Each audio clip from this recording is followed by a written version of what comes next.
Everyone, आप सभी का स्वागत है आपके अपने YouTube चैनल से। आज से आपको डेली पशु परिचर की क्लास मिलने वाली है। हमारा बस एकमात्र यही उद्देश्य है कि आपको पशु परिचर के अंदर सिलेक्शन करवाएं और हम जो पढ़ाएंगे ना वह हमारे खुद के द्वारा तैयार किए गए नोट्सों के माध्यम से ही पढ़ाएंगे ताकि आपका सिलेक्शन 100% हो सके और किसी भी प्रकार की कोई भी कमी न रखे। अगर आप चैनल पर पहली बार आए हैं तो कृपया चैनल को सब्सक्राइब जरूर कीजिए। और आज हम माँ सरस्वती का नाम लेकर आज की क्लास को शुरू करते हैं और हम यही कामना करते हैं कि भी स्टूडेंट पशु परिचर की तैयारी कर रहे हैं उनका सिलेक्शन डेफिनेटली हो जाए। तो आज की जो हमारी क्लास रहने वाली है ना उसके अंदर आज हम राजस्थान का परिचय व उसका जो नामकरण है ना उसके बारे में आज हम जानने वाले हैं। तो सबसे पहले तो हम देख लेते हैं कि राजस्थान का परिचय व नामकरण। तो जो हमारा राजस्थान है तो राजस्थान का जो क्षेत्रफल है वह कितना है? तो राजस्थान का क्षेत्रफल है 3,42,239.74 किलोमीटर स्क्वायर। अब आपको यह भी ध्यान रखना है कि 74 यानी 74 किलोमीटर भी उसके बाद आता है। अगर आपको कहीं ऑप्शन के अंदर खाली इतना ही मिले ना 3,42,239 तो आप ये कर दीजिए, लेकिन अगर आपको आगे की वहाँ पर डिजिट मिल जाए ना तो आपको वहाँ पर करना है 0.74 किलोमीटर की स्क्वायर। उसके बाद हम राजस्थान के अंदर जिलों की बात करें तो राजस्थान के अंदर हमारे 50 जिले हैं। राजस्थान के अंदर टोटल कितने जिले हैं? तो राजस्थान के अंदर टोटल 50 जिले हैं। उसी के साथ साथ राजस्थान के अंदर संभाग कितने हैं? तो राजस्थान के अंदर हमारे 10 संभाग है। कितने संभाग है? 10 संभाग है। उसके बाद हम आगे की ओर बढ़ते हैं। आगे जो हमारा नवीनतम संभाग है, क्या जो हमारा नवीनतम संभाग है वह कौन कौन से बने हुए हैं इनके बारे में भी हम जान लेते हैं। जो नवीनतम संभाग है ना उनके अंदर हमारा हो गया एक तो हमारा हो जाता है बांसवाड़ा। कौन सा हो गया? बांसवाड़ा। उसके बाद हमारा हो गया नेक्स्ट सीकर और उसके बाद हमारा हो गया पाली। ये तीनों हमारे नवीनतम संभाग है, बांसवाड़ा, सीकर, पाली। और इसको याद करने की एक शानदार ट्रिक भी है, उसके बारे में भी मैं आपको थोड़ा सा बता देता हूँ। तो जो हमारी ट्रिक है वह क्या है? तो जो हमारी ट्रिक है ना वह हो जाएगी हमारा बासिपा। क्या हो गया? बासिपा बा से, बांसवाड़ा सी से, सीकर पा से, पाली। ये हमारे नवीनतम संभाग हो जाते हैं। उसके बाद हम आगे बढ़ते हैं। आगे हमारा है कि जो नए जिले हैं ना, क्या जो नए जिले वह कब अस्तित्व के अंदर आए? यह भी एक इम्पोर्टेंट क्वेश्चन है। नए जिले हमारे 7 अगस्त 2023 को अस्तित्व में कब आए? 7 अगस्त 2023 को अस्तित्व में आए। इसके बारे में भी आपको जानना बहुत ज़्यादा जरूरी है। उसके बाद हम राजस्थान की दिशा एवं स्थिति उसके बारे में भी जान लेते हैं कि राजस्थान हमारा कहाँ पर स्थित है। तो राजस्थान अगर हम भारत के संदर्भ में देखें ना तो राजस्थान हमारा उत्तर पश्चिम के अंदर स्थित है। कहाँ है? उत्तर पश्चिम के अंदर स्थित है। यार मान लीजिए आप ये भारत हो गया तो भारत है ये हमारा है और अब इसको हमें 2 भागों में डिवाइड कर देते हैं। तो जो भारत है, जो हमारा राजस्थान है ना वह इस साइड के अंदर है। तो हमारे क्या हो गया? तो ये तो हमारी होगी उत्तर दिशा और ये हमारी होगी पश्चिम दिशा। तो इसका क्या अर्थ निकला? तो इसका अर्थ निकला हमारा भारत के संदर्भ में राजस्थान उत्तर पश्चिम दिशा के अंदर स्थित है। फिर एशिया के संदर्भ में बात की जाए तो एशिया के संदर्भ में भारत दक्षिण पश्चिम के अंदर स्थित है। और विश्व के संदर्भ में देखें ना तो वह भारत हमारा राजस्थान हमारा उत्तर पूर्व दिशा के अंदर स्थित है। ये तीनों पॉइंट को आप अच्छी तरह से याद कर लीजिए और इनको नोट डाउन भी कर लीजिए। आपको एक भी मौका नहीं छोड़ना है लिखने का। फिर है हम देख लेते हैं जो वेगनर थे ना, तो वेगनर ने भी महाद्वीपीय विस्थापन का सिद्धांत दिया था। क्या दिया था? महाद्वीपीय विस्थापन का सिद्धांत दिया था, जिसका जो प्रतिपादन है ना वह अल्फ्रेड वेगनर के द्वारा किया गया। किसके द्वारा किया गया? अल्फ्रेड वेगनर के द्वारा किया गया और 6 जनवरी 1912 को किया गया था। कब किया गया था? 6 जनवरी 1912 को जो जर्मनी के अंदर इसका जो प्रतिपादन का सिद्धांत है ना वह हुआ था। अब आपसे पूछ लिया जाए कि वेगनर का जो महाद्वीपीय प्रतिपादन का जो सिद्धांत है वह किस जगह पर हुआ? वह हो जाएगा जर्मनी के अंदर। कब हुआ? 6 जनवरी 1912। और यह प्रकाशित कब हुआ?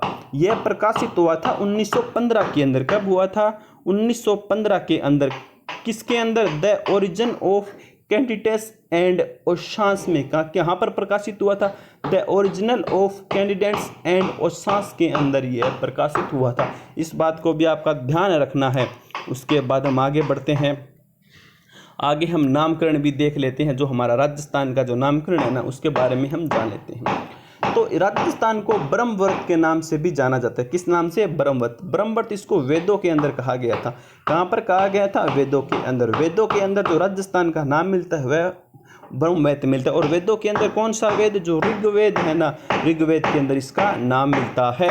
उसके बाद इसको राजस्थाना दिव्यन भी नाम दिया गया। क्या नाम दिया गया? राजस्थाना दिव्य। यह हमें पता चलता है वसंतगढ़ शिलालेख के अंदर। किसके अंदर? जो वसंतगढ़ शिलालेख है ना, उसके अंदर हमको यह मिलता है। और ये कौन सी सदी थी? इसके अंदर यह भी है 628 और 688 और 625। उसके बाद हम आगे की ओर बढ़ते हैं। आगे है इसको राजपूताना नाम भी दिया गया। कौन सा नाम दिया गया? राजपूताना नाम। तो राजपूताना नाम किसके द्वारा दिया गया? जॉर्ज थॉमस के द्वारा दिया गया था। किसके द्वारा दिया गया था? जॉर्ज थॉमस के द्वारा दिया गया था। कब दिया गया था? 1800 ईस्वी के अंदर दिया गया। जिसका पता कब चला? 1805 के अंदर जो फ्रैंकलिन की जो पुस्तक थी ना, उसके माध्यम से हमको यह पता चला कि जो राजपूताना का जो नाम है ना, वह 1800 के अंदर दिया गया था। उसके बाद हम आगे देख लेते हैं। आगे फिर इसी को राजस्थान, राजस्थान या रजवाड़ा नाम भी दिया गया था। वह नाम दिया गया था कर्नल जेम्स टोड के द्वारा। किसके द्वारा दिया गया था? कर्नल जेम्स टोड के द्वारा दिया गया था। और इसे घोड़े वाले बाबा के नाम से भी जाना जाता है। किस नाम से जाना जाता है? घोड़े वाले बाबा के नाम से भी जाना जाता है। और इसको राजस्थान जो नाम है ना, वह किसके द्वारा दिया गया था? इसको राजस्थान नाम मुहणोत नैन्सी और वीरभान द्वारा दिया गया था। किसके द्वारा दिया गया था? मुहणोत नैन्सी और वीरभान के द्वारा दिया गया था। और वीरभान ने राजरूपक लिखी थी। क्या लिखी थी? वीरभान के द्वारा क्या लिखा गया? तो वीरभान के द्वारा राजरूपक लिखी गई थी। फिर इसी के साथ साथ इसको मरुकांतार भी नाम दिया गया। क्या नाम दिया गया? मरुकांतार। मरुकांतार नाम दिया था महर्षि वाल्मीकि के द्वारा। किसके द्वारा दिया गया था? महर्षि वाल्मीकि के द्वारा दिया गया था। और जो महत्वपूर्ण जानकारी उसके बारे में भी हम जान लेते हैं। राजस्थान भारत का सबसे बड़ा राज्य है। कौन सा है? जो हमारा राजस्थान है ना, वह भारत का सबसे बड़ा राज्य है। जॉर्ज थॉमस मूल रूप से आयरलैंड का निवासी था। यानी जो जॉर्ज थॉमस था ना, वह कहाँ का था? जॉर्ज थॉमस मूल रूप से आयरलैंड का निवासी था। और यह मराठा शासक, किनके कौन से शासक? यह मराठा शासक दौलत राव सिंधिया का अंग्रेजी कमांडर था। क्या था? यह मराठा शासक जो दौलत राव थे ना, उनका अंग्रेजी कमांडर भी था। कौन था? George Thomas. फिर है 1805 में विलियम फ्रैंकलिन द्वारा लिखी गई पुस्तक। कौन सी? 1805 के अंदर जो विलियम फ्रैंकलिन थे ना, जो हमने कुछ समय पढ़ा था, जो विलियम फ्रैंकलिन द्वारा पुस्तक लिखी गई। कौन सी पुस्तक? Mystery methods of minister George Thomas का प्रकाशन लॉर्ड वेल्जनी ने करवाया था। क्या? 1805 के अंदर जो पुस्तक लिखी गई, किसके द्वारा? विलियम फ्रैंकलिन द्वारा लिखी गई। उस पुस्तक है जो military memoirs of minister George Thomas का प्रकाशन किसने करवाया था? लॉर्ड वेलोजी ने करवाया था। फिर हम आगे चलते हैं। आगे जो कर्नल जेम्स टोड थे ना, कौन? Colonel James Tod. Colonel James Tod को घोड़े वाले बाबा के नाम से भी जाना जाता है। किस नाम से जाना जाता है कर्नल जेम्स टोड को? कर्नल जेम्स टोड को घोड़े वाले बाबा के नाम से भी जाना जाता है। इनका जो जन्म है ना, वह कहाँ हुआ था? Livingstone, Scotland. किनका जन्म? कर्नल जेम्स टोड का। कर्नल जेम्स टोड का जन्म कहाँ हुआ? Livingstone, Scotland. इनके गुरु कौन थे? इनके गुरु थे जैन यति ज्ञानचंद्र। इनके गुरु कौन थे? इनके गुरु थे जैन यति ज्ञानचंद्र। यह इंपॉर्टेंट क्वेश्चन है, ध्यान रखना। कर्नल जेम्स टोड के गुरु का नाम क्या था? जैन यति ज्ञानचंद्र। फिर राजस्थान में प्रवेश। कर्नल जेम्स टोड राजस्थान के अंदर सबसे पहले कहाँ पर आए थे? तो कर्नल जेम्स राजस्थान के अंदर सबसे पहले भीलवाड़ा के अंदर आए थे। कहाँ पर आए थे? भीलवाड़ा के अंदर। यह बात भी आप ध्यान रखना। इनकी जो पुस्तक थी, किनकी? कर्नल जेम्स टोड की। इनकी कौन कौन सी पुस्तक थी, इनके बारे में भी हम जान लेते हैं। तो इनकी जो पुस्तक थी ना, वह थी analysis and activities of Rajasthan. कौन सी थी? Analysis and activities of Rajasthan, the central and western Rajputana state of India और the travels in western India. ये इनकी पत्नी थी जूलिया क्लटरवर्क। इनके द्वारा इनकी जो प्रकाशित वह की गई थी और वह इनकी पत्नी थी। तो आपको ध्यान रखना है कि कर्नल जेम्स टोड की कौन कौन सी पुस्तक थी। तो आपको पता होना चाहिए कि जो कर्नल जेम्स टोड थे ना, कर्नल जेम्स टोड की जो पुस्तक का नाम था वह क्या था? कर्नल जेम्स टोड के द्वारा कौन सी पुस्तक लिखी गई थी, उसका हमको पूरा का पूरा नॉलेज होना चाहिए। तो हमने यह जाना कि कर्नल जेम्स टोड ने जो पुस्तक लिखी थी वह थी कौन सी? Analysis and activities of Rajasthan, या फिर जिसको दूसरे नाम से कहें the central and western Rajputana state of India, इसके द्वारा पुस्तक लिखी गई थी। तो आज की क्लास के हम अंदर इतना ही जानेंगे। आपको यह क्लास कैसी लगी आप मुझे कमेंट के माध्यम से ज़रूर बताइए और ज़्यादा से ज़्यादा इसको शेयर ज़रूर कीजिए, ताकि जो भी स्टूडेंट इसकी तैयारी कर रहे हैं ना उसको उसका पूरा का पूरा फायदा मिल सके। आपको डेली यही क्लास देखने को मिलने वाली और मैं गारंटी लेता हूं कि आपका पशु परिचय का पूरा सिलेबस में कवर अप जरूर कराऊंगा।